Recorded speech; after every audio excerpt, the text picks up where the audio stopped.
Today, we're braving minus 70 degrees in remote Yakutia, where running water simply doesn't exist, to see how people handle laundry and hygiene. Forget faucets and warm showers, we're hauling ice blocks, fighting frostbite, and discovering the ultimate cold weather survival hacks. Ready to dive in? Let's freeze some clothes. Living in Yakutia, the Sakha Republic, means adapting to some of the most extreme cold on Earth. Think temperatures hitting minus 70 degrees Celsius for most of the year. Just about everything, from gathering water and washing clothes to basic hygiene, is shaped by these unforgiving conditions. Even in Yakutsk, the capital, bitter cold is part of daily life, while smaller villages with no central plumbing face even tougher challenges. Over time, people here have learned smart ways to store water, do laundry, and keep themselves clean, methods that might sound unbelievable to anyone else. In rural areas, forget about turning on a faucet or stepping into a hot shower whenever you want. At around minus 50, pipes can freeze solid. So once a year, typically in late October, families collect ice from nearby rivers, cutting large blocks and hauling them home on sleds or trucks. They stack the blocks in convenient spots, then melt them in big containers inside as needed. Boiling the melted water makes it safe to drink and cook with, and many folks actually prefer the taste of river ice to regular tap water. Harvesting ice is a group effort that demands planning, strength, and a dash of courage, because you're often cutting ice in freezing winds, then travelling on roads that can be slippery or barely passable. Laundry is another big project. While some people use melted ice, most drive or ride to the same frozen river, drill holes, and fill up 50-litre containers with water. These get brought back, stored in an underground space or in an insulated shed so they don't freeze again, and later heated on a wood stove before hand-washing clothes. Laundering once a week is typical, since collecting water, hauling it home, and heating it can take a while, especially for large families. But many say it brings people together, as everyone shares in the labour. Drying clothes can be just as tricky. Hung outside, they turn stiff almost instantly, so some villagers let them freeze quickly outdoors, then bring them inside to finish drying near a stove. Others skip outdoor drying entirely and hang everything indoors from the start. While Yakutia's air is extremely dry, which helps clothes dry once they've frozen and the ice sublimates, the dryness also wreaks havoc on skin and hair, so locals have learned to stay moisturised. As for hygiene, most villages rely on a banya, a small wooden bathhouse. Heating the banya can take several hours of burning wood, but once it's hot enough, people mix buckets of hot and cold water to wash themselves. Bathing might only happen once or twice a week. More often just isn't practical, with the effort and firewood required. The banya also doubles as a gathering spot, where families teach kids how to stay clean in these icy conditions,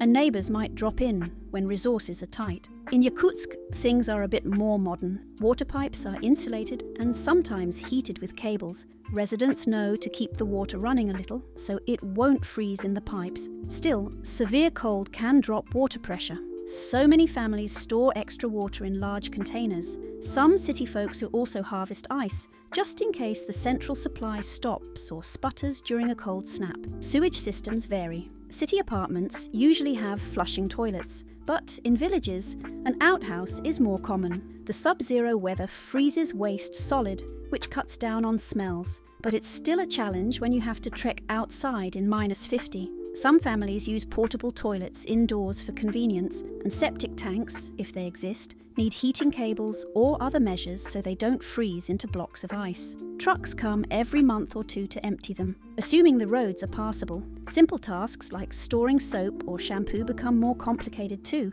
because anything left outside or in a poorly heated space can freeze. Locals keep toiletries in warmer areas and rely on thick creams to protect against the dry, biting cold. Children pick up these habits early on, learning how to keep their skin safe in weather that can cause cracks and sores on exposed flesh. Community spirit is critical. Gathering ice, cutting firewood, or heating the banya goes faster when everyone helps. People track the weather forecasts closely, looking for slightly milder days, maybe minus 40 instead of minus 50, to tackle outdoor chores. Over generations, Yakutians have developed a blend of old-school traditions and newer technology, anything that can withstand such brutal conditions. Even houses are built to survive the cold, often raised on permafrost with thick walls and triple-paned windows. These designs keep indoor temperatures bearable, while the outside world stays frozen for months on end. Building and maintaining these homes is a skill passed down through families,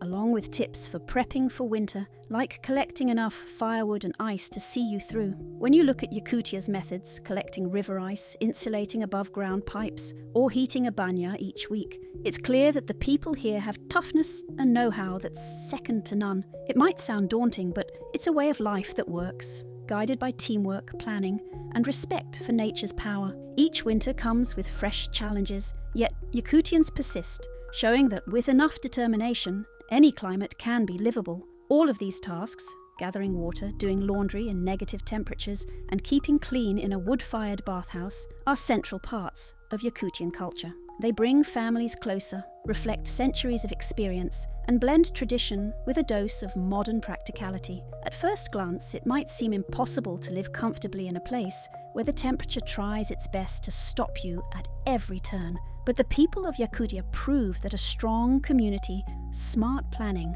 and a healthy respect for the cold can make even the iciest corners of the planet feel like home. Despite the challenges of daily chores, residents also look forward to the brief respite that summer offers when temperatures can rise dramatically, sometimes hitting 20 or even 30 degrees Celsius. This stark contrast creates a short but lively period of activity and socializing.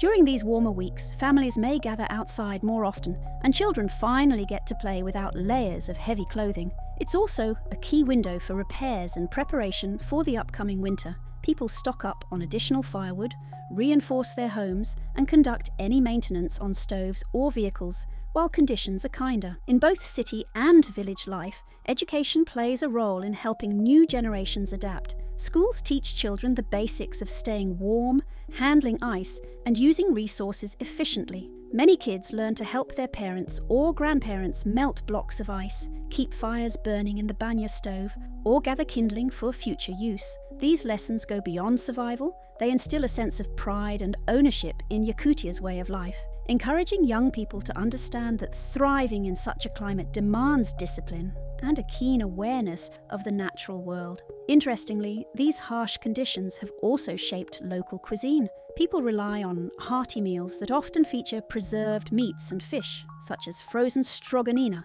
thin slices of raw fish, which can be kept reliably cold all winter. Meals might be cooked using the very water harvested from the river, imparting a distinct flavour that some say reflects the purity of Yakutia's environment. Because grocery stores do exist in the capital and some larger settlements, a mix of packaged goods and fresh produce is available, but in smaller villages, local staples like fish, reindeer meat, and ice-chipped drinking water remain the norm. Visitors who experience Yakutia's extreme winters are often surprised by how quickly they adapt with proper guidance. Wearing multiple layers, pacing oneself when walking outdoors, and learning to read the subtle signs of frostbite can make a significant difference. Locals might offer advice, like how to wrap a scarf around the face to prevent breathing in painfully cold air, or which mittens are best for gathering firewood at 40 below. In a place where the weather can change in an instant, situational awareness becomes part of everyday thinking. Beyond the practical aspect, these winter routines foster a remarkable sense of community identity. People take pride in their ability to endure and even celebrate the cold. Winter festivals, ice sculpting contests, and banya gatherings help turn hardship into moments of camaraderie and cultural expression. It's not just about survival, it's about weaving the relentless cold into the tapestry of daily life in a way that highlights community bonds and a shared heritage.